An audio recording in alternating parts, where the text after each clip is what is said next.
The barista's hands trembled slightly as she set my coffee down. I noticed immediately. Trembling hands on a woman my age usually meant arthritis, medication side effects, or nerves. At 64, I'd learned to read the subtle signs of aging in other women, recognizing the shared experiences that came with navigating our 7th decade of life.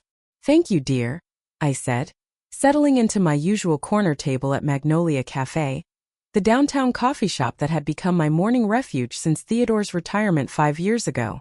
Our house felt too quiet some mornings, with him spending hours in his study on mysterious phone calls he claimed were related to consulting work that supplemented our retirement income. The new barista looked to be around my age, which was unusual for coffee shops that typically employed college students or young professionals. She had silver hair pulled back in an elegant chignon, laugh lines around intelligent blue eyes, and the kind of understated grace that suggested she'd lived an interesting life before landing behind an espresso machine. "I'm Evelyn," I offered, stirring cream into my coffee. "I don't think we've met, and I've been coming here for 3 years." "Rose Harper," she replied with a warm smile that transformed her somewhat serious face. "I just started last week. Career change at 62. My daughter thinks I've lost my mind." "What did you do before?" "Nursing for 40 years, mostly pediatric ICU. After I retired, I discovered I missed the human interaction more than I expected. Making coffee seemed like a gentler way to connect with people." Something about Rose's manner reminded me of the women I'd worked with during my 35 years as a head librarian, competent, thoughtful, accustomed to helping others while maintaining professional boundaries. "Nursing must have been incredibly demanding," I said. "Do you have family here in town?"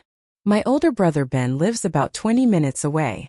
He's the one who convinced me to try something completely different instead of just sitting at home feeling useless." As Rose talked, I noticed she kept absently twisting a wedding ring that caught the morning sunlight streaming through the cafe windows. The band looked expensive, white gold or platinum, with what appeared to be small diamonds set around the circumference. "That's a beautiful ring," I commented, genuinely admiring the craftsmanship. "Anniversary gift." Rose's face lit up with the kind of happiness that comes from being deeply loved and appreciated. 15th wedding anniversary, actually. My husband Theodore had it specially made to match my engagement ring. He said he wanted something that would remind me every day how grateful he was that I'd agreed to share my life with him. The name hit me like ice water in my veins.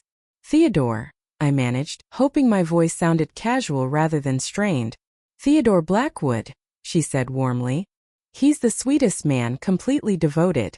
Always bringing me flowers for no reason, planning little surprises to make me smile. I never thought I'd find love like that at my age." My coffee cup rattled against the saucer as I set it down. My hands were suddenly unsteady in a way that had nothing to do with arthritis or age. Theodore Blackwood. My husband of 40 years. The man who had kissed me goodbye that very morning before heading out for what he described as a business meeting with potential consulting clients in the next county. "Are you all right, dear?" Rose asked, noticing my obvious distress. "You look like you've seen a ghost." "I'm sorry. Could you tell me more about your husband? How did you meet?" "It's rather romantic, actually," she said. "We met in a grief support group 15 years ago. I just lost my first husband to cancer, and Theodore was dealing with the death of his wife. She died in a car accident, and he was struggling with survivor's guilt and loneliness." I felt the walls of the coffee shop closing in around me as Rose continued describing the love story that had apparently been unfolding parallel to my own marriage for the past 15 years. "Theodore was so patient with my healing process," she went on. "Never pressured me to move faster than I was comfortable with. He'd been through such devastating loss himself that he understood grief in ways most people couldn't." "His wife died in a car accident?" I asked weakly. "Yes. About a year before we met. Evelyn was her name. Such a coincidence that we share the same name." Rose smiled softly. "Theodore said she was a wonderful woman. A librarian who loved books and classical music. He still gets emotional when he talks about losing her." The coffee shop seemed to tilt and spin as I processed what she was telling me. According to her story, I had died in a car accident in 2008. Theodore had grieved for me, attended support groups, and eventually found healing through a new relationship with Rose Harper. Except I was very much alive, sitting 3 feet away from the woman who believed she'd been married to my husband for the past 15 years. Rose, I said carefully, I need to ask you something that might sound strange. Could you describe Theodore physically? Just to make sure we're talking about the same person. Of course. He's tall, about 6'2", with silver hair that's still quite thick for a man his age.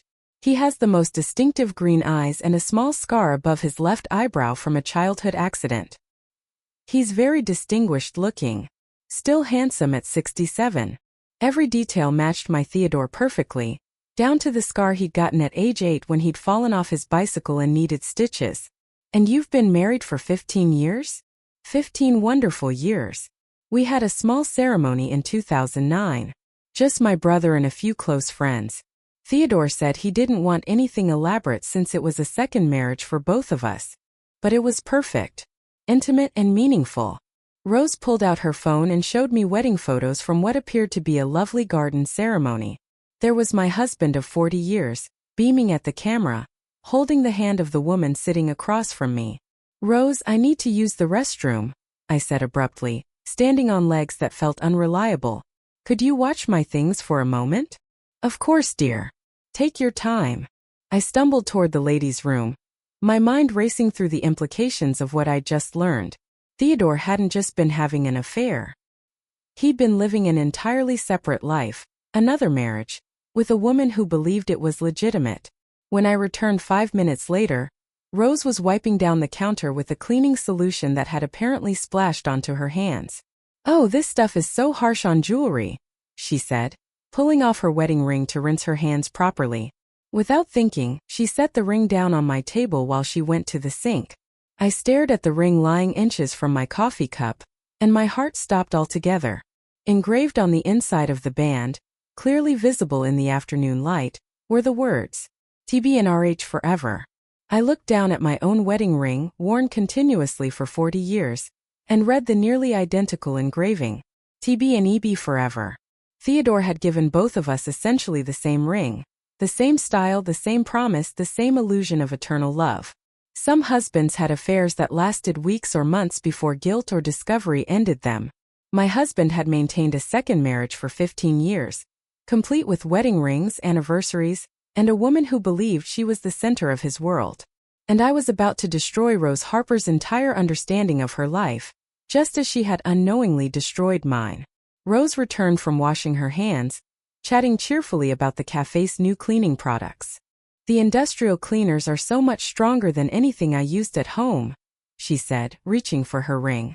Theodore's always telling me I should wear gloves when I'm cleaning, but old habits die hard. I watched her slide the ring back onto her finger, the ring that matched mine in everything except the initials, the ring that represented a marriage that could not legally exist, if my own marriage was real. Rose, can I ask you something about Theodore's business? You mentioned he does consulting work. Oh yes. He's quite successful at it, Rose said. He specializes in helping small businesses with their financial planning and tax strategies. He's away about 2 weeks out of every month visiting clients, but he always calls me every evening when he's traveling. 2 weeks out of every month. The words landed like a physical blow. That perfectly matched Theodore's supposed consulting trips that had been a regular part of our routine for the past 15 years. I had always assumed he was building a retirement business, something to supplement our income and keep himself occupied after leaving his corporate position. Does he travel to specific regions? I asked carefully. Or is it more random? Mostly the eastern part of the state, Rose replied. He has several long-term clients around Cleveland and Columbus. Sometimes he'll be gone for a week at a time, but he's very good about staying in touch. I felt sick as the pattern became undeniable. Theodore's consulting trips corresponded exactly with the times he was supposedly at home with me. When he told Rose he was traveling for business, he was actually in our house, having dinner with me, sleeping in our bed, maintaining the marriage I thought was real and exclusive. Rose, I said quietly, I need to tell you something that's going to be very difficult to hear. What is it, dear? She asked. You look terrified. I pulled my wedding ring from my finger and placed it beside my coffee cup, turning it so the engraving was clearly visible. Read the inscription on my ring. Rose leaned forward, squinting slightly at the tiny letters. I watched her expression change as she processed what she was seeing. TB and EB forever, she read slowly. Her breath caught. But that's almost identical to mine. And your initials, EB, that would be Evelyn Blackwood. Yes. I've been married to Theodore Blackwood for 40 years. The color drained from Rose's face. She stared at my ring, then at her own, then back at me in growing horror. That's impossible, she whispered. Theodore's first wife died in a car accident in 2008. He wouldn't lie about something like that. Rose, I said gently, I didn't die in a car accident. I didn't die at all. I've been living with Theodore in our house on Maple Street for the past 40 years, including the last 15 years, when he's apparently been married to you as well. But that would mean. Her hands gripped the edge of the table. That would mean Theodore has been living a double life. When he tells you he's traveling for business, he's at home with me. When he tells me he's on consulting trips, he's here with you. You're saying my husband is a bigamist? Rose asked, her voice trembling. That my marriage isn't real? I'm saying one of our marriages isn't legally valid, I replied. And since I've been married to Theodore since 1984, I suspect yours is the fraudulent one. This can't be happening, she said faintly. Theodore loves me. He's devoted and attentive. And I'm sure he is, I said. He's been devoted and attentive to me for 40 years as well. We sat there in stunned silence before I spoke again. Rose, I think we need to compare notes. Exactly what Theodore has told each of us about his life and schedule. For the next hour, we remained in the now empty cafe, dissecting 15 years of lies with the methodical precision of two intelligent women who had been systematically deceived by someone we trusted completely. Theodore had told Rose that his first wife, Evelyn, had been a librarian who loved classical music and had died tragically in 2008. He had told me that his consulting business required regular travel to build relationships with clients across the state. He brings me flowers every Friday evening, Rose said quietly. He says it's to celebrate making it through another week together. He brings me flowers every Saturday morning, I replied. He says weekends are for romance. He has a special cologne he only wears when we go out to dinner. Says he wants to smell nice for me. He wears that same cologne when he takes me to symphony performances. Says classical music deserves his best effort. He calls me every morning at exactly 8:15 to say good morning, and tell me he loves me. He calls me every afternoon at 4:30 to ask about my day, and tell me he's looking forward to coming home. With each detail, the scope of Theodore's deception grew more elaborate, and more devastating. This wasn't an affair. It was two fully constructed lives, two identities, two emotional realities maintained with terrifying precision. Rose, I asked, how did you meet Theodore? You mentioned a grief support group, the Riverside Community Center. We were both attending weekly meetings for people who'd lost spouses. I'd been going for about 6 months after my first husband died. Theodore said he'd been attending for about a year. Do you know which funeral home handled his first wife's services? Did he ever show you a death certificate or memorial information? No, she admitted. He said it was too painful to discuss the details. I respected his privacy. What about wedding pictures? Your marriage license? Rose's expression darkened as the implications sank in. Theodore handled all the paperwork, she said. He said since we were older and had both been married before, he wanted to take care of the bureaucratic details so I could focus on enjoying our special day. Rose, I said slowly, I think Theodore may have staged a fake wedding ceremony. But we filed joint tax returns, she protested. We have shared bank accounts. We own property together. Which property? The house on Elmwood Drive. We bought it together in 2010. Elmwood Drive. Only 12 miles from Maple Street. Theodore had been maintaining two households within a 20-minute drive of each other for over a decade. I think we need help, I said. Legal help. Financial investigation. Maybe even a private investigator. I don't know any private investigators, Rose said, then paused. But you mentioned your brother Ben. You said he encouraged you to try new things after retirement. What did he do professionally? Ben was a police detective for 30 years before he retired, she said. He moved here to be closer to me after my first husband died. Do you think he'd be willing to help us figure out what Theodore has been doing? Rose nodded slowly, shock hardening into anger. Ben is going to be furious when he learns someone has been lying to his sister for 15 years. Yes, I think he'd be very interested in investigating Theodore Blackwood. Some women discover their husbands are having affairs and face decisions about forgiveness, counseling, or divorce. We discovered that our husband was a bigamist who had stolen 15 years from both of our lives through deliberate, intricate deception. And tomorrow we were going to start proving it. Ben Harper arrived at the cafe 30 minutes after Rose called him. The family resemblance was immediate, intelligent blue eyes, silver hair. But where Rose carried the gentle competence of a longtime caregiver, Ben moved with the alert confidence of someone accustomed to uncovering lies. Rose, he said bluntly after we'd explained everything for the second time, are you absolutely certain about what this woman is telling you? Look at our rings, Ben, Rose said. Look at the engravings. Ben examined both wedding bands under the cafe's bright lighting, studying them with the same methodical attention I imagined he'd once applied to crime scenes. Same jeweler, he said finally. Probably the same time period based on the wear patterns. The engraving style is identical, same equipment, same techniques. He looked up at me. Mrs. Blackwood, you said you've been married to this man for 40 years? Since 1984, I replied. We have marriage certificates, joint tax returns, property deeds, insurance policies, 40 years of legal documentation. He turned to his sister. And you, Rose? What documentation do you have for your marriage? Rose hesitated. Theodore handled all the paperwork, she said again, less certain this time. He said he wanted to spare me the hassle.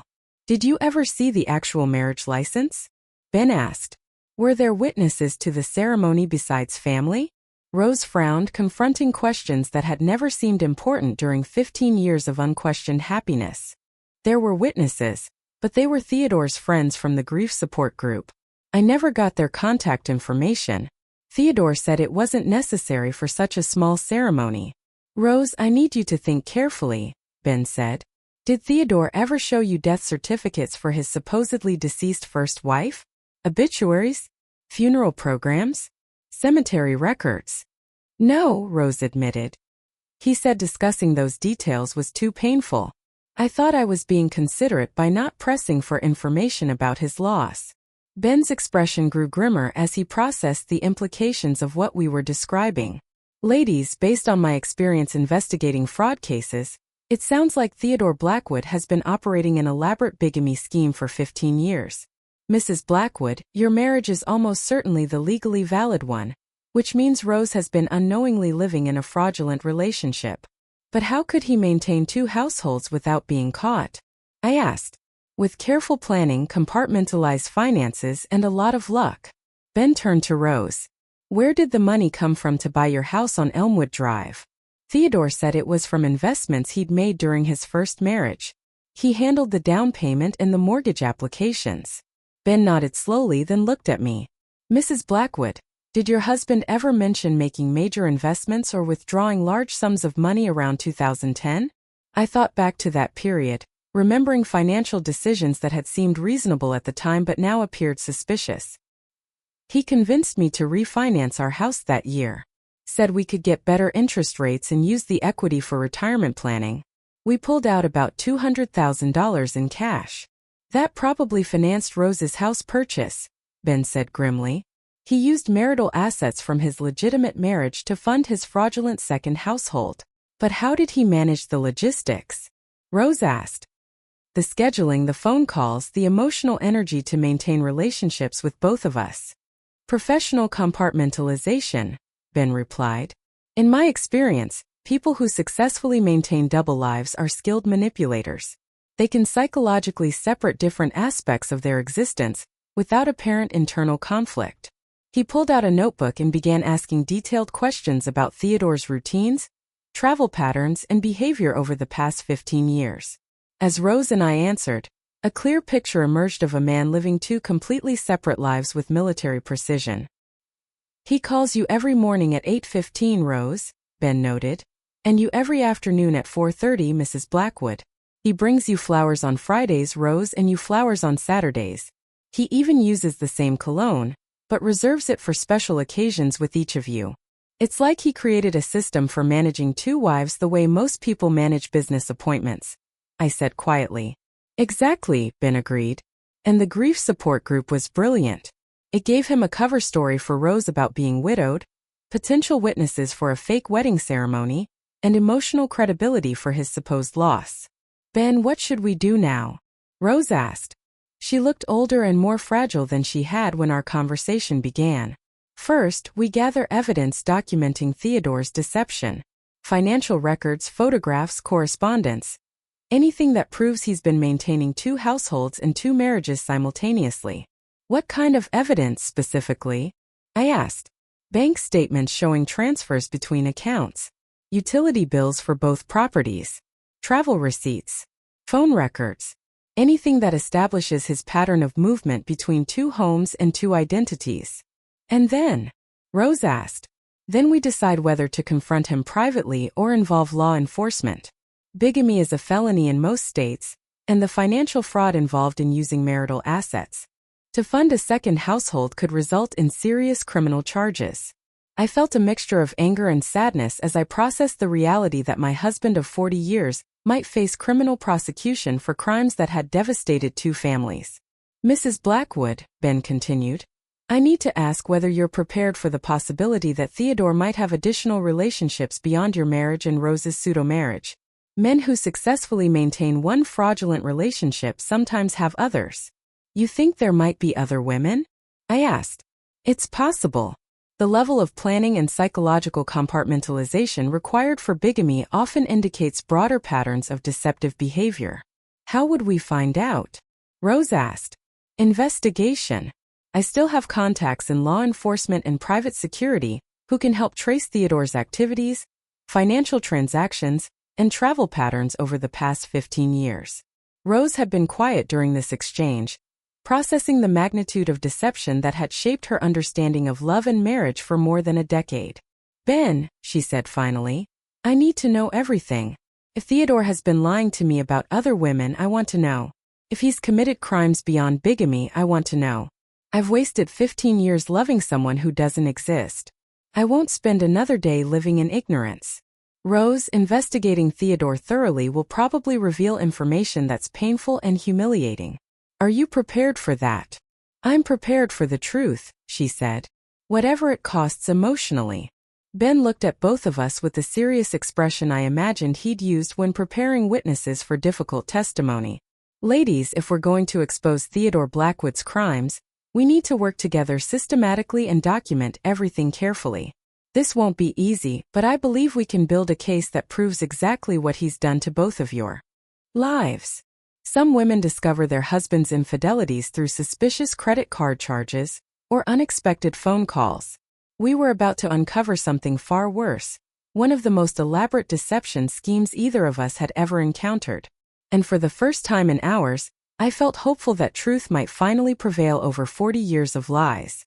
The next morning, I found myself doing something I never imagined in 40 years of marriage, systematically searching through Theodore's personal belongings for evidence of criminal deception.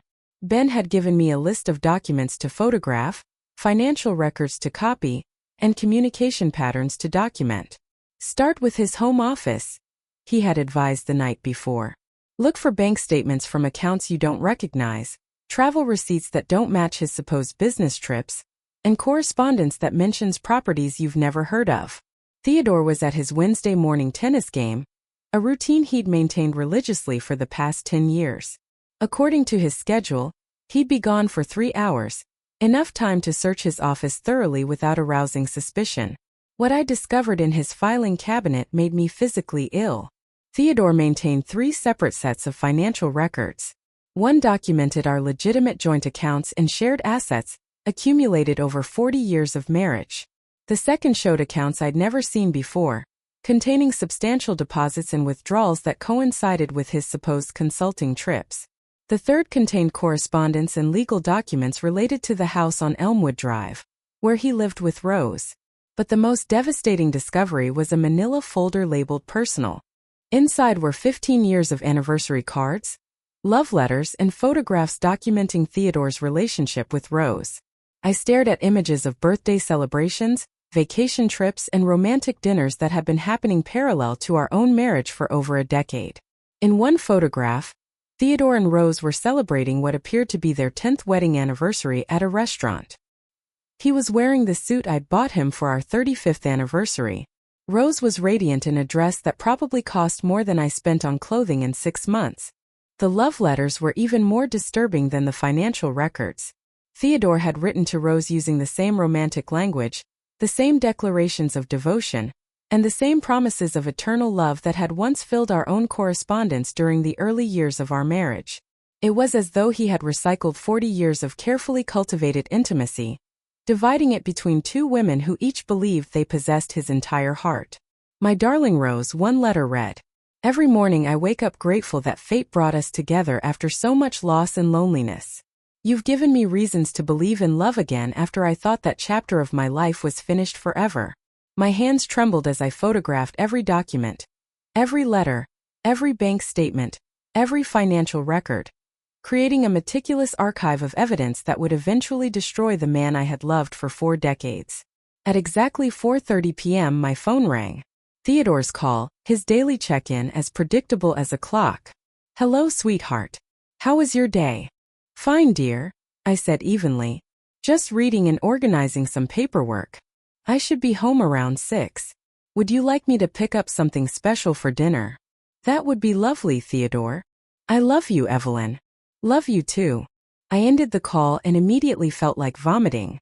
For 40 years, that daily conversation had represented the quiet attentiveness of a devoted husband. Now I understood it was simply one component of an elaborate scheduling system. An operational routine that allowed Theodore to manage 2 wives without overlap, confusion, or suspicion. An hour later, I was sitting in Ben's living room with Rose, spreading evidence across his coffee table. I compared the documents I had gathered with the materials Rose had collected from her own search through Theodore's belongings at the Elmwood Drive house. Theodore has been remarkably organized, Ben observed, studying a series of bank statements. Look at these transfer patterns. He moves money systematically between legitimate marital assets and the accounts he uses to fund his household with Rose. How much money are we talking about? Rose asked quietly. Based on these records, approximately $800,000 over 15 years, Ben replied. He's been supporting 2 complete households using assets that legally belong to his marriage with Evelyn. That's theft, I said. That's a felony. Yes, Ben agreed. Financial fraud, bigamy, and likely tax evasion. He's been filing false information with both the IRS and state revenue agencies. Rose slid another stack of papers forward. There's more. Evelyn, look at these travel receipts. Theodore used different credit cards for expenses related to each household. How was that possible? I asked. Identity compartmentalization, Ben said. He likely established parallel credit histories using different addresses and employment details. Essentially, he's maintained 2 financial identities. Ben spread the documents across the table, arranging them into a visual timeline: 15 years of sustained, deliberate deception. Ladies, he said gravely, Theodore Blackwood hasn't simply been having an affair. He's been operating a criminal enterprise designed to defraud both of you, emotionally, financially, and legally. What do we do now? I asked. You have several options, Ben said. You can confront him privately and attempt resolution without law enforcement. You can involve the police and district attorney. Or you can pursue civil litigation to recover damages. What do you recommend? I recommend confronting him with the evidence first, Ben replied. Give him the opportunity to explain himself and cooperate. If he understands the legal consequences, he may be willing to resolve the financial damage. If not, you turn everything over to law enforcement. Rose had been silent, her face pale as she absorbed the reality that 15 years of marriage had been nothing more than a carefully engineered lie. Ben, she said finally, I need to ask something that might sound strange. Do you think it's possible Theodore actually loves both of us? That this isn't just about money or manipulation? Rose, Ben said gently, love doesn't excuse criminal behavior. Even if his feelings were genuine, He committed serious crimes and violated your trust. I know that intellectually, she said. Emotionally, I'm struggling to believe he faked 15 years of affection. He probably didn't fake all of it, Ben said. Long-term deception often includes genuine emotion. That's what makes it so devastating. So the love was real, I said slowly, but the marriage was fraudulent. Exactly, Ben replied, which makes his actions even more cruel. He used authentic emotional connection to sustain ongoing deception. I realized then that Ben Harper wasn't merely helping us investigate Theodore's crimes. He was guiding us through the psychological wreckage of discovering that decades of love had been built on lies. When do we confront him? I asked. This weekend, Ben said. We'll arrange a meeting where he can't escape or deny what you've discovered. Where? Neutral territory, he said. Public enough to prevent a scene. Private enough for an honest conversation. Some wives confronted cheating husbands in bedrooms, restaurants, or marriage counselors' offices. We were going to confront our bigamist husband in a place that would force him to face both of his wives at once, and explain how he had stolen 15 years from both of our lives. And I was beginning to understand that Ben Harper's presence might become the foundation for whatever life I built once Theodore's lies were finally exposed. Friday evening arrived heavy with anticipation. Theodore came home at his usual time, carrying flowers and wearing the same gentle smile that had greeted me for 40 years. Watching him felt like observing a stranger wearing my husband's face. These are beautiful, I said, accepting the bouquet of yellow roses. What's the occasion? No special reason, he said. I just saw them and remembered how lovely you looked with yellow roses in your hair when we were first married. A gesture that would have once melted my heart now felt like evidence of practiced manipulation. Theodore had decades of shared memories to draw from, tools he could deploy whenever affection was required. I wondered how often he did the same with Rose. Theodore, I said, would you like to go out for brunch tomorrow? There's a new cafe downtown. That sounds wonderful, he said. What time? 10:30. Perfect. I was planning to work in the garden early. I felt sick knowing that his garden work likely involved managing his double life, calling Rose, organizing schedules, maintaining the compartments that allowed him to exist as two men. That evening I called Ben. Are you certain you're prepared for this? He asked. As prepared as anyone can be for destroying 40 years of marriage. How is Rose? About as well as expected, he said. She's cycling between rage and heartbreak, trying to reconcile 15 years of real love with criminal deception. I hung up the phone knowing that by this time tomorrow, Theodore's carefully constructed world would finally collapse. Will she be able to handle seeing Theodore's reaction when he realizes he's been caught? Rose is stronger than she appears. 40 years of nursing taught her how to stay calm in crisis situations. She'll be fine, and you'll be there to support her. Absolutely. I'm not letting either of you face this alone. Saturday morning, I watched Theodore tend his garden with the same methodical care he brought to every aspect of his life, including the maintenance of two separate identities. He trimmed roses, watered flower beds, and organized garden tools with a precision that had apparently allowed him to manage 2 wives, 2 households, and 2 complete emotional lives. I'll be ready to leave in about 20 minutes, I called through the kitchen window. Take your time, sweetheart, he replied. I'm almost finished here. At 10:25 a.m., we walked into Magnolia Cafe, where Rose was working her Saturday morning shift. Ben was already there, seated at a corner table, reading a newspaper. Theodore didn't notice either of them at first. He was focused on finding us a table and helping me out of my jacket with the courteous attention he'd always shown. This place has a nice atmosphere, he commented, glancing around the cafe with casual interest. Good choice for. He stopped mid-sentence as his gaze landed on Rose behind the counter. I watched 40 years of self-control and careful compartmentalization collapse in the span of 3 seconds. Evelyn, he said quietly, I think we should leave. Why, dear? We just arrived. I just remembered I have an important phone call scheduled for 11. We should find somewhere else for brunch. Actually, Theodore, I said calmly, I think we're exactly where we need to be. Ben folded his newspaper and stood, approaching our table with the purposeful stride of someone who had spent decades confronting criminals armed with evidence of their crimes. "Mr. Blackwood," he said evenly, "I'm Ben Harper. I believe you know my sister, Rose." Theodore's face cycled rapidly through recognition, panic, calculation, and finally resignation as he realized his 15-year deception had been discovered and documented. "I can explain this situation." "I'm sure you can," Ben replied calmly. "But first, I think you should say hello to both of your wives." Rose finished with her customer and walked toward our table, carrying a cup of coffee. Her hands shook slightly, but her posture reflected the steady competence of someone who had spent 4 decades caring for others during medical emergencies. "Hello, Theodore," she said quietly. "Evelyn and I have been getting acquainted." Theodore looked back and forth between us, his expression that of a man caught in an elaborate lie, desperately calculating whether denial, confession, or escape offered the best chance of survival. "Rose, what are you doing here?" "I work here, remember?" she replied evenly. "You helped me get this job after I told you I was feeling restless in retirement."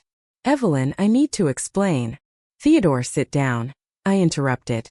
"We need to discuss 15 years of bigamy, financial fraud, and criminal deception. I can't discuss private matters in a public place." "You're going to discuss them here," Ben said firmly. "Or you're going to discuss them with police detectives. Your choice." Theodore sat down heavily, apparently realizing escape was no longer an option, and that his carefully constructed double life was about to be dismantled piece by piece. "How long have you known?" he asked quietly. "About 4 days," I replied. "Since Rose and I compared wedding rings and realized we'd both been married to the same man for overlapping decades." "What do you want from me?" "We want the truth," Rose said. "Complete honesty about what you've done and why. And we want full financial disclosure about how you funded 2 households using marital assets that belong to your legitimate marriage," Ben added. "Are you wearing a wire, Theodore? Are you recording this conversation? After 15 years of lying, do you really think we're the ones engaging in deception?" For the next hour, in a corner booth at Magnolia Cafe, Theodore Blackwood confessed to the most elaborate deception either Rose or I had ever encountered. He had met Rose at a grief support group, where he claimed to be widowed. He'd fallen genuinely in love with her, and convinced himself that maintaining 2 marriages was preferable to choosing between 2 women he couldn't bear to lose. "I love both of you," he said repeatedly. "I never meant for anyone to be hurt." "But people have been hurt, Theodore," Rose replied quietly. 2 women have been living lies for 15 years. I meant to tell you both eventually. I just never found the right time." "There's never a right time to confess to 15 years of bigamy and fraud," Ben observed. "What happens now?" Theodore asked. "Now you cooperate fully in resolving the financial damage you've caused," Ben said.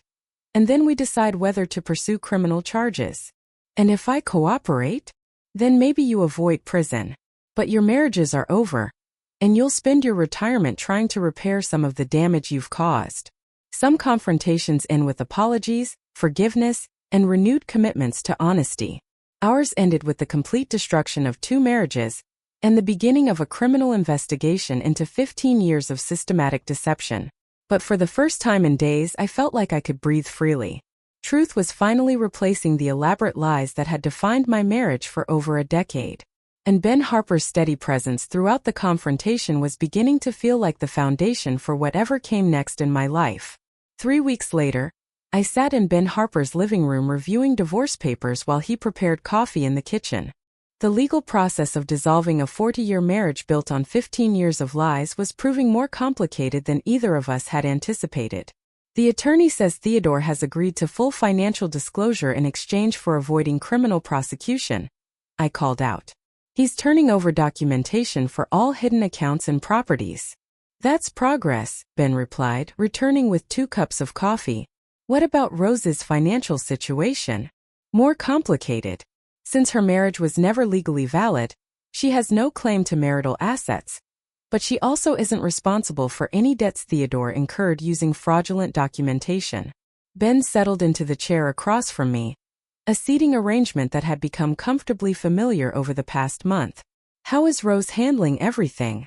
"Better than I expected," She's decided to keep working at the cafe and focus on building a life based on truth rather than dwelling on 15 years of lies. And how are you handling everything? The question was gentle but direct, typical of Ben's approach to difficult topics, informed by his understanding that emotional healing couldn't be rushed. Some days I'm angry about the wasted years, I admitted. Some days I'm grateful I discovered the truth before spending my remaining years living a lie. Today, I mostly feel relieved that I don't have to pretend everything is normal anymore. That's a healthy perspective. Ben, I need to ask you something that might sound presumptuous. What is it? Over the past month, you've spent countless hours helping Rose and me deal with Theodore's crimes. Emotional support, practical guidance, professional expertise, and you've never asked for anything in return. Why? Ben was quiet for a moment, clearly choosing his words carefully. Initially, I was helping because Theodore's deception devastated my sister, and I wanted to see justice done, he said. But as I got to know you, my reasons became more personal. Personal? I asked. Evelyn, you're a remarkable woman who deserved far better than being deceived for 15 years by someone who claimed to love you. Helping you felt like the right thing to do. He paused, then added quietly, other considerations, my growing feelings for you. The admission hung in the air between us. Honest, unpressured, and patient. A truth offered without expectation, leaving space for whatever might come next. Ben, I'm 64 years old. I'm recently divorced from a man who betrayed me for 15 years, and I'm still trying to process a 40-year marriage that turned out to be partially fraudulent. I'm not sure I'm ready for romantic relationships. I understand completely, Ben said gently. I'm not asking for anything more than friendship, and whatever emotional support you're comfortable with. But you're hoping for more eventually, I said. I am, he admitted. But only if you give yourself the time you need to heal and figure out what you want your life to look like going forward. If that includes room for a new relationship, I'd like to be considered. And if it doesn't, I'll still be grateful for the friendship we've built. The honesty and patience in Ben's response stood in stark contrast to Theodore's manipulative approach to relationships, where every gesture had been calculated to maintain an elaborate deception. Ben, I asked, what would a relationship between us even look like? He thought for a moment. Two people in their 60s, both with complicated family situations, both rebuilding our lives after unexpected upheaval. I imagine it would look like two adults who value honesty, enjoy each other's company, and want to build something genuine instead of maintaining pretenses. No hidden wives, I said quietly. No secret households. Just one life shared openly with someone I respect and admire, Ben added. What about Rose? I asked. How would she feel about you dating the woman whose husband deceived both of you? Ben smiled. Rose likes you enormously. She thinks you've handled all of this with remarkable grace. She's mentioned more than once that she hopes we keep spending time together. She's trying to make sure both of us still get a chance at happiness after Theodore destroyed so much. I looked around Ben's living room, the photographs of family members, the books on police work and detective techniques, the furniture chosen for comfort rather than appearance. Everything about his home reflected an honest simplicity that had been missing from my life during the years Theodore was maintaining his double identity. Ben, I said, I need time. I have to finish processing the divorce and figure out who I am without Theodore. Of course, he said immediately. Take all the time you need. Just know that spending time with you over the past month has been one of the few bright spots in a devastating period. Your friendship has meant everything to me. I'm glad I could help. It's more than helping, I said. You've shown me what honest emotional support looks like. After 15 years of Theodore's manipulative affection, experiencing genuine care without ulterior motives has been healing. Ben looked at me steadily. Evelyn, you deserve relationships where people value you for who you are, not for what you provide. Is that what you see when you look at me? I asked quietly. Someone worth valuing for herself? I see an intelligent, resilient woman who survived 40 years of marriage to a skilled manipulator and still maintained her integrity and kindness, he said. I see someone who handled devastating betrayal with dignity. I see someone I'd be honored to know better, whatever form that relationship takes. That evening, I drove home to the house I'd shared with Theodore for 25 years, now stripped of his belongings and his elaborate lies. The silence felt peaceful rather than lonely. Living alone, I realized, was infinitely better than living with someone whose presence required constant vigilance against deception. At 8:15 p.m. my phone rang, Rose's traditional check-in time since we'd begun supporting each other through the trauma of Theodore's exposed crimes. "How did your meeting with Ben go?" she asked. He asked about the possibility of a romantic relationship once I finished processing the divorce. "And how do you feel about that?" "Terrified and hopeful in equal measure." "Because you're attracted to him?" "Because I'm attracted to what he represents. Honesty, integrity, emotional support without manipulation or hidden agendas. Those are solid foundations for something real," Rose said. "Do you think it's possible to find authentic love at 64? I asked. "After spending 15 years living inside elaborate lies?" "I think it's possible to find authentic love at any age," Rose replied. "Once you're finally free to recognize it." 6 months after Theodore's deception was exposed, I stood in my kitchen preparing dinner for Ben, the first meal I'd cooked for a man since my divorce was finalized 3 weeks earlier. Choosing ingredients and planning a menu felt both familiar and revolutionary, like reclaiming activities that had been poisoned by deception. "Something smells wonderful," Ben said, arriving with flowers and a bottle of wine chosen specifically to complement the salmon. "It's just a simple dinner," I said. "I wanted to cook for someone who would appreciate it for the right reasons." "What do you mean?" "For years, I didn't realize Theodore's appreciation for my cooking was just another performance," I said. "Every compliment was calculated. Now I can cook for someone who genuinely enjoys my company, without hidden agendas." Ben helped me finish preparing dinner as we talked about the legal proceedings. The district attorney had pursued financial fraud rather than bigamy, which would have been harder to prove. Theodore pleaded guilty to 3 counts and agreed to make full restitution to both Rose and me.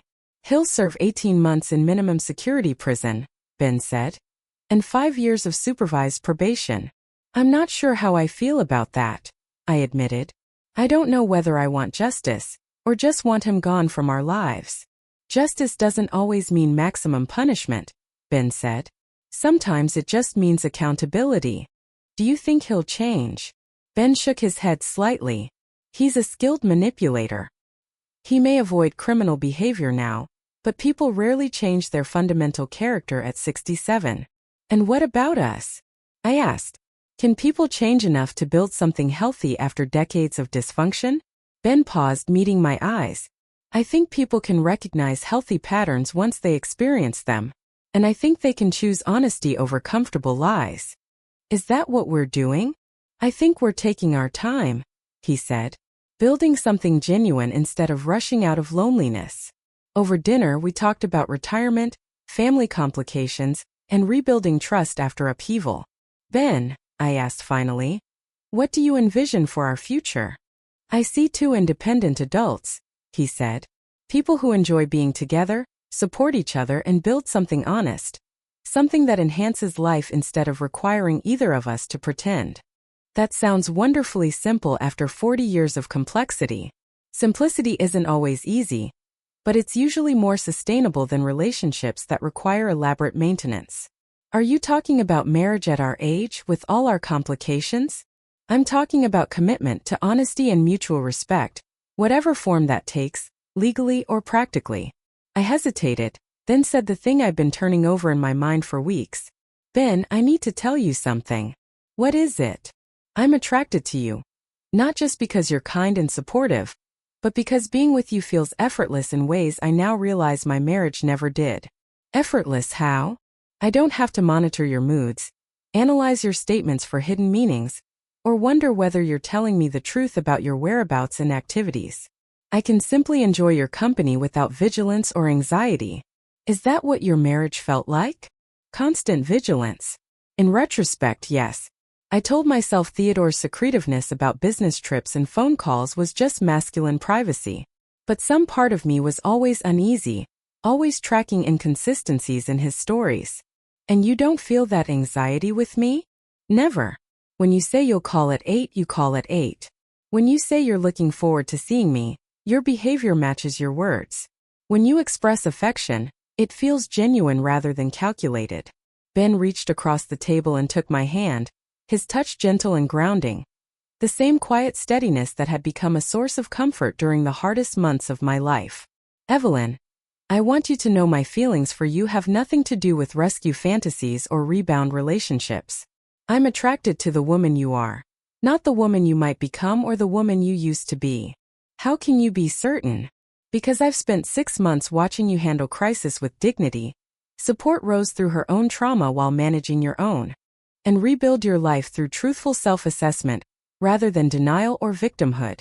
And that's attractive to you? That's incredibly attractive to me. Strength, integrity, and emotional honesty are the qualities I value most in a partner. After dinner, we sat on my front porch, watching the sunset and talking about plans for the following weekend. A simple pleasure that felt profound after months of legal meetings, financial investigations, and emotional processing. Ben, I need to ask about Rose. How is she adjusting to life after Theodore? Better than expected. She's decided to stay in Cleveland and focus on building authentic friendships through the cafe and her community volunteer work. Is she interested in dating? Not yet. She's not ruling it out forever. But she wants time to rediscover who she is when she's not trying to be the perfect wife for someone who was lying about everything. That sounds familiar. You're both learning how to live for yourselves instead of for relationships that required you to minimize your own needs and perceptions. And what about you? He asked. Are you learning anything from all this? I'm learning that building something real with someone I respect is more satisfying than anything I experienced in my first marriage, which ended because we couldn't be honest about our fundamental incompatibilities. So we're both getting second chances at getting it right. Yes. We're getting opportunities to build relationships based on what we've learned about ourselves and what we actually need, rather than what we thought we were supposed to want. Some relationships ignite quickly, driven by passion and intensity that burns out within months or years. Ours developed slowly, rooted in respect and compatibility, with a steadiness that felt capable of enduring whatever the future brought. For the first time in my adult life, I was building something with a man who valued truth more than convenience, and my happiness more than his own comfort. 1 year after discovering Theodore's deception, I was sitting in the passenger seat of Ben's car as we drove to the state prison for what would be my final visit with my former husband. Theodore had served 8 months of his 18-month sentence and was scheduled for early release due to good behavior and successful completion of financial fraud counseling programs. Are you certain you want to do this? Ben asked as we pulled into the parking lot. You don't owe Theodore closure or forgiveness. I don't owe him anything, but I need to see him one last time to understand how I feel about what he did to Rose and to me. And if he tries to manipulate me into feeling sorry for him, I'll remember that this is the man who spent 15 years lying to 2 women who loved him completely. Then I'll leave knowing I made the right decision to divorce him. The visiting room at the minimum security facility looked more like a college cafeteria than a prison. Round tables, plastic chairs, and large windows that let in natural light. Theodore looked smaller than I remembered, older. The standard issue clothing made him appear like any other elderly man facing the consequences of poor choices. Evelyn, thank you for coming. I wasn't sure you would. I needed one final conversation about what happened to our marriage, and what you did to Rose. I've had a lot of time to think over the past year. And what conclusions have you reached? He was quiet for several minutes, searching perhaps for words that would sound like remorse rather than self-justification. I convinced myself that loving 2 women justified lying to both. I told myself you were both happier not knowing about each other, that I was protecting everyone. Do you still believe that? No. I understand now that what I called love was selfishness. I wanted both relationships without making difficult choices or sacrifices. And the financial fraud? How do you justify using marital assets to fund a second household? I can't. I committed crimes to maintain a lifestyle I couldn't legitimately afford. Theodore, do you have any idea how devastating it was for Rose to discover that 15 years of marriage were based on lies? Or how it felt for me to realize that my 40-year marriage included 15 years of systematic deception? I think about it every day. I destroyed 2 women's lives because I was too cowardly to be honest about what I wanted. And what did you want? I wanted to be the center of two people's worlds without choosing between them, or risking losing either. So it was about ego and control rather than love. Ultimately, yes. I loved both of you, but I loved being loved by both of you even more. The honesty of that admission was more devastating than denial would have been. For 40 years, I believed I was married to a man capable of genuine love and emotional connection. Now I understood our relationship had been built to serve his need for admiration and control. What happens when you're released? I asked. Where will you go? I'm moving to Arizona to live near my sister. I'll work part-time and attend mandatory counseling for financial fraud and relationships. Will you tell future partners about your criminal history? My parole requires me to disclose my conviction to anyone I consider marrying or entering into financial partnerships with. That's something at least. He hesitated. Evelyn, I need to ask you something, and I want you to be completely honest. What do you want to know? Do you think you would have been happier if you'd never discovered my relationship with Rose? If I'd managed to maintain both marriages until I died? The question revealed that even after prison and counseling, Theodore still viewed his deception as a logistical problem, rather than a moral one. That question shows you still don't understand what you did, I said quietly. The issue wasn't whether Rose and I might have been happier in ignorance. You stole our right to make informed decisions about our own lives. I don't understand the distinction. You stole 15 years from Rose by preventing her from knowing she was in a fraudulent relationship. You stole 15 years from me by preventing me from knowing my marriage wasn't what I believed it was. But you were happy during those years. We were happy living lies you constructed and maintained through criminal deception. That isn't the same as genuine happiness in authentic relationships. And now, he asked, are you happier living with the truth? I thought about the pain of divorce, the slow rebuilding of trust in myself, the relationship with Ben, honest, steady, and real. Yes, Theodore. I am. Our marriage had been destroyed the day you decided to commit bigamy. I just hadn't known it for 15 years. When visiting hours ended, Theodore walked me to the exit with the kind of solicitous attention that had once made me feel cherished, but now felt like a performance. Evelyn, I hope you find happiness with someone who deserves you. I already have, I said. Theodore, the police officer who helped investigate my crimes. The man who showed me what honest love looks like after 40 years of manipulation, I was too trusting to recognize. Driving home with Ben, I felt a sense of closure I hadn't expected from confronting my former husband.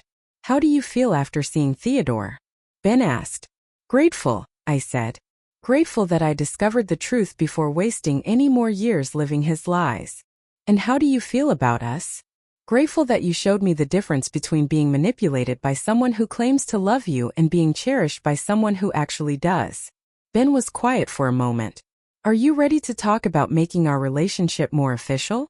What kind of official? The kind where we stop referring to ourselves as dating and start referring to ourselves as committed partners building a life together. At 65, especially at 65, we'd both learned enough about relationships to recognize the real thing when we found it. Ben Harper, I said slowly, are you proposing to me? I'm proposing that we stop treating our relationship like it might be temporary, and start planning for a future that assumes we'll be together for whatever time we have left. That, I said smiling, sounds like the most honest proposal I've ever heard. Some women spend their golden years recovering from betrayal, and learning to live alone after decades of marriage. I was spending mine discovering what authentic partnership felt like with a man who valued truth more than comfort, and my happiness more than his own convenience. For the first time in my adult life, I was planning a future with someone whose love didn't require me to live in ignorance about fundamental aspects of our shared reality. 2 years after discovering Theodore's deception, Ben and I were standing in the same courthouse where I'd finalized my divorce, this time to obtain our marriage license. The irony wasn't lost on either of us that I was beginning my second marriage in the same place where I'd legally ended 40 years of bigamous fraud. Are you nervous? Ben asked as we waited in line behind 3 other couples, young newlyweds, middle-aged second marriages, and one couple who looked to be in their 70s like us. Nervous about marriage at 65, I said. Or nervous about marriage after discovering my first husband was a bigamist? Either. Or both. I'm not nervous about marrying you, I said. I'm excited about building something genuine with someone who values honesty above everything else. Even when that honesty includes difficult truths, especially then. After 40 years of believing comfortable lies, I preferred difficult truths to any alternative. Rose insisted on hosting our wedding reception at Magnolia Cafe, the place where Ben and I had first met during the investigation into Theodore's crimes. She decorated the space with flowers and photographs from our developing relationship, creating a celebration that honored our unconventional beginning and our commitment to building something real. It seems appropriate that you're getting married where you first discovered each other, Rose said as she arranged chairs for our small gathering. This cafe brought truth to light for all of us. Are you happy about Ben and me getting married? I asked. I'm thrilled, she said. Watching you two build a relationship based on respect and honesty has been one of the few positive outcomes from Theodore's deception. Do you ever regret that his lies brought us together? I regret that Theodore hurt so many people, Rose said. But I don't regret the friendships and love that grew from exposing his crimes. Good things can grow from terrible situations if people choose integrity over bitterness. The ceremony was small and simple. Ben's daughter Sarah, my children Charlotte and Marcus, Rose, and a handful of close friends who had supported us through 2 years of legal proceedings and emotional recovery. Evelyn and Ben, said Judge Patricia Williams, who had presided over my divorce and agreed to perform our wedding. You're beginning this marriage with unusual wisdom about honesty, trust, and authentic communication.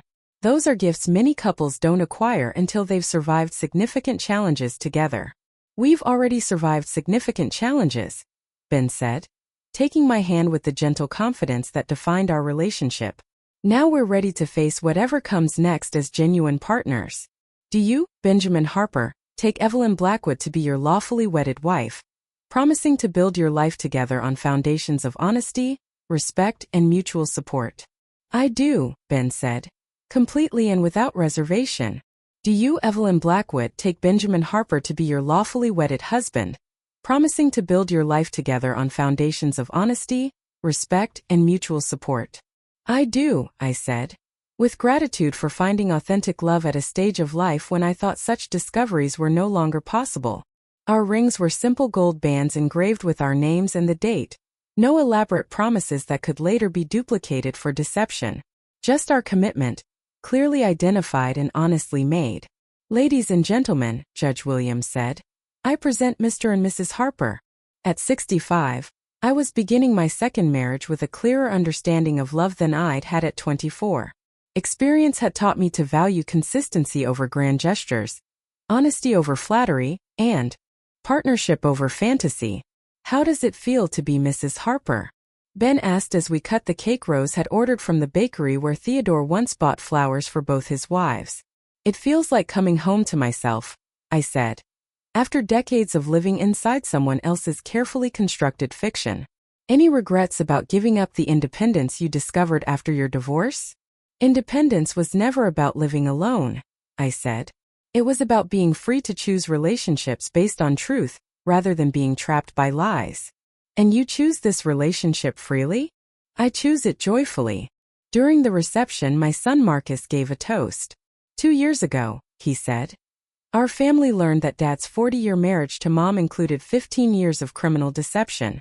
We learned that love without honesty is just manipulation, and that some betrayals require rebuilding, not forgiveness. But we also learned that Mom is stronger and wiser than we ever knew, and that authentic love can grow at any stage of life. He raised his glass. Ben, thank you for showing us what genuine partnership looks like. Mom, thank you for having the courage to build something real after discovering that what you believed was real had been a lie. To Ben and Mom, may your marriage be everything real love is supposed to be.